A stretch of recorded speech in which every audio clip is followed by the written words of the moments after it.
நாளைக்கான வீடியோக்கான ஒரு ப்ரோமோ தாங்க வந்திருக்கு. ப்ரோமோ வந்து சூப்பராக இருந்துச்சு அப்படின்னு தான் சொல்லணும். அதாவது நம்ம மாறன் இருக்காங்கல்ல, மாறனுக்காக வீரா வந்து ராமச்சந்திரன்கிட்டே சண்டையை போட்டு அதாவது திதி கொடுக்க வச்சுட்டாங்க அப்படி தாங்க சொல்லணும். அதெல்லாம் பார்க்குறப்ப நம்ம சேனலை மட்டும் மறக்காமல் லைக் அண்ட் சப்ஸ்கிரைப் மட்டும் பண்ணிடுங்க.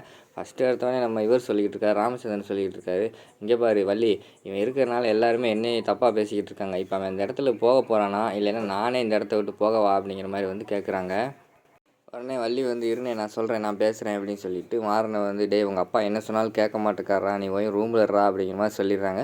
சரின்னு சொல்லிட்டு நம்ம மாறன் போய் அங்கே போய் அவங்க ரூமில் வெயிட் பண்ணி அழுதுகிட்டு இருக்கிற மாதிரி காட்டிக்கிட்டு இருக்காங்க. அந்த இடத்துல வந்து வீராவுக்கு வந்து மனசு கேட்கவே இல்லை. சார் உங்ககிட்ட கொஞ்சம் தனியாக பேசணும் அப்படிங்கிற மாதிரி சொன்னோடனே என்ன பேசணும் அப்படிங்கிற மாதிரி கேட்டோடனே வாங்க சார் கொஞ்சம் தனியாக பேசணும் அப்படின்னு சொல்லிட்டு ரூமுக்குள்ளே 2 பேர் போகிறாங்க. போன பிறகு வந்து ராமச்சந்திரன் கிட்ட சொல்கிறாங்க, என்ன சார் இப்படி பண்ணிகிட்டு இருக்கீங்க, 1000 இருந்தாலும் யார் சார், மாறன் வந்து உங்களோட பையன், அவங்க அம்மா வந்து மாறனை வந்து தூக்கி வளர்த்துருக்காங்க, அதுவும் இல்லாமல் செல்ல பையன் அப்படிங்கிற மாதிரி சொல்கிறாங்க.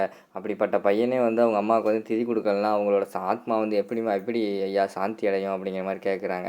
உடனே கொஞ்ச நேரம் யோசிச்சுட்டே இருக்காங்க. சரின்னு சொல்லிட்டு கீழே வராங்க ராமச்சந்திரன். வந்துட்டு வள்ளி வந்து போய் அவனை வர சொல்லு அப்படிங்கிற மாதிரி வந்து கோவத்தோடு சொல்கிற மாதிரி காட்டுறாங்க.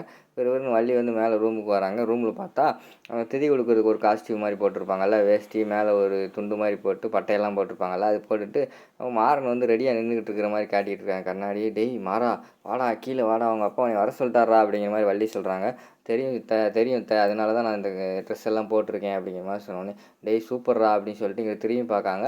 அவங்க அழுதுகிட்டே இருக்காங்க. என்ன மாறா அழுதுகிட்டு இருக்க, அவன் கண்ணுலேருந்து உண்மையான கண்ணீர் இன்னைக்கு தாண்டா வந்திருக்கு அப்படிங்கிற மாதிரி வந்து வள்ளி சொல்கிறாங்க. சரி அதை விட அத்தை, எல்லாம் அம்மா நினச்சி தான் அப்படிங்கிற மாதிரி சொல்கிறாங்க. சரின்னு சொல்லிவிட்டு அவங்க வந்து நீ போ நான் வாரேன்னு சொன்னால் பின்னாடியே வீரா வந்துடுறாங்க. வீரா வந்தோடனே வீராவை கையை பிடிச்சிக்கிட்டு அப்படியே அழுக ஆரம்பிச்சிடுறாங்க. என்னாச்சு மாறா என்னாச்சு அப்படிங்கிற மாதிரி கேட்குறாங்க. இல்லை என்னோடய ஆசையை நீ தான் நிறைவேற்றிருக்க, இத்தனை தவசத்தில் வந்து நான் திதி கொடுத்ததே இல்லை, எனக்கு ரொம்ப ஆசையாக இருக்கும், ஆனால் இந்த வட்டம் வந்து நான் திதி கொடுக்க போகிறேன்னு நினச்சா எனக்கு ரொம்ப பெருமையாக இருக்கும் நினச்சி ரொம்ப தேங்க்ஸ் அப்படின்னு சொல்லிட்டு கையை கூப்பி அழுக ஆரம்பிச்சிடுறாங்க. அதோட பார்த்திங்கன்னா அந்த ப்ரோமோ வந்து முடிச்சிடுறாங்க.